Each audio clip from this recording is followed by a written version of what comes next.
Next 9 news में आपका बहुत बहुत स्वागत है। मैं हूं आपके साथ अबरारुल हक रहमानी। महाराष्ट्र में शरद पवार एक ऐसे नेता के नाम से जाने जाते हैं और जिस तरीके से उन्होंने बीते साल, अगर 2 साल पहले की बात की जाए तो भारतीय जनता पार्टी और शिवसेना ने मिलकर के पिछले विधानसभा चुनाव में महाराष्ट्र में जीत तो हासिल की, लेकिन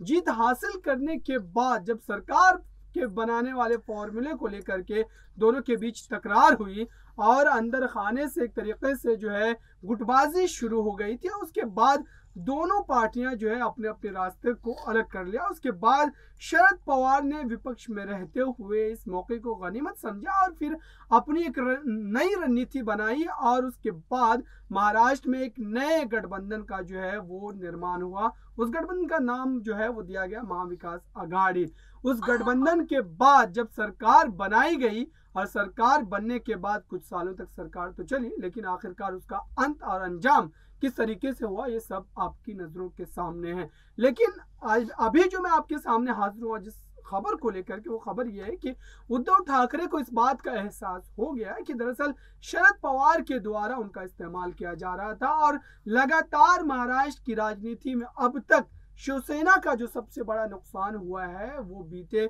2 महीने पहले एकनाथ शिंदे के बगावत करने के बाद हुआ है। इतना बड़ा नुकसान शिवसेना पार्टी का इससे पहले राजनीतिक जीवन में कभी नहीं हुआ और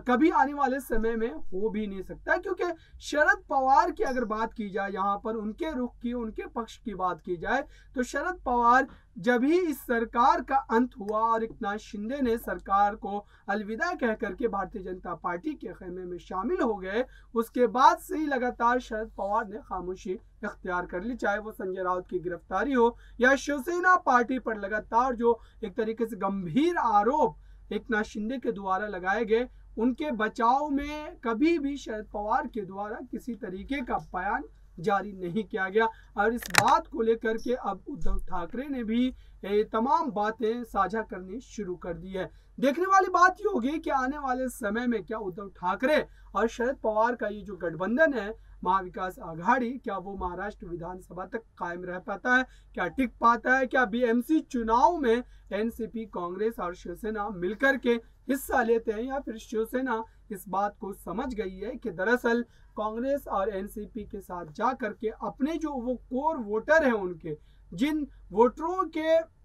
बल पर महाराष्ट्र की राजनीति में आज शिवसेना पार्टी इतने बड़े स्तर पर पहुंची है, अगर फिर से वो वही गलती दोहराते हैं तो फिर महाराष्ट्र की जनता उन्हें नकार देगी और भारतीय जनता पार्टी एकनाथ शिंदे के साथ जाना पसंद करेगी। और इस बात को अब उद्धव ठाकरे बखूबी समझ रहे हैं। फिलहाल इस खास रिपोर्ट में इतना ही। देखते रहिए ताज़ा तरीन खबरों के लिए नेक्स्ट 9 न्यूज को। धन्यवाद।